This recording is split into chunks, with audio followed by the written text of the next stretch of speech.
एक महत्वाची बातमी अशी आता क्षणाची बघा, प्रशांत कोरटकरला अखेर अटक करण्यात आली आहे। कुठे आहे प्रशांत कोरटकर असा सवाल उपस्थित केला जात होता। अखेर छत्रपती शिवाजी महाराजांबद्दल अवमानकारक वक्तव्य करणारा प्रशांत कोरटकर जो आहे त्याला अखेर अटक करण्यात आली आहे। प्रशांत कोरटकर हा राज्यातच असल्या संदर्भातली माहिती पोलिसांना मिळालेली होती।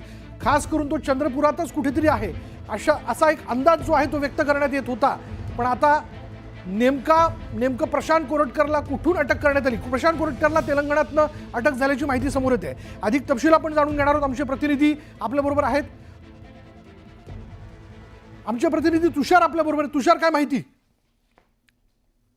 खात्रीलायक सूत्रांकडून जी माहिती मिळते त्या माहितीनुसार प्रशांत कोरटकरला तेलंगणामध्ये अटक झालेली आहे आणि या संदर्भामध्ये कोल्हापूरचे पोलीस आपल्याला थोड्याच वेळामध्ये आपल्याला माहिती पोलीस अधीक्षक याला सविस्तर माहिती देतील। मात्र गृह विभागाकडून आपल्याला जी खात्रीलायक सूत्रांकडून माहिती मिळाली, प्रशांत कोरटकरला आता तेलंगणामध्ये अटक झालेली आहे।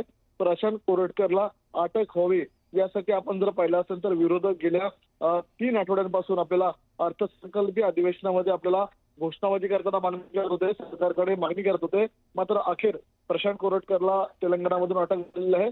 तेलंगणामध्ये अटक झाल्यानंतर प्रशांत कोरटकरला महाराष्ट्रामध्ये आणलं जाईल आणि पुढच्या सुनावणीसाठी, पुढच्या चौकशीसाठी प्रशांत कोरटकरचा आपल्याला महाराष्ट्र पोलीस ताबा घेताना पाहायला मिळणार आहे। प्रशांत कोरटकर एवढे दिवस नेमका तेलंगणामध्ये किंवा इतर राज्यांमध्ये कसा फरार झाला होता, त्यामागचा बोलवता धनी कोण होता, प्रशांत कोरटकरच्या मागे कोण होता, या संदर्भातला तपास आपल्याला पोलीस करताना पाहायला मिळतील। मात्र प्रशांत कोरटकरच्या मागे आपल्याला राज्यातल्या पोलिसांच्या विविध टीम हे तैनात करण्यात आल्याच्या पाहायला मिळत होते।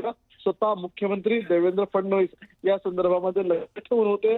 विरोधकांकडून बऱ्याच वेळेला मुख्यमंत्र्यांवरती या संदर्भातली टीका टिप्पणी करताना पाहायला मिळत होती। ज्यांनी शिवाजी महाराजांवरती आक्षेप्य असं वक्तव्य केलं त्यांना तुम्ही सोडता कामा नये आणि अखेर प्रशांत कोरटकरला तेलंगणामध्ये अटक झालेली आहे।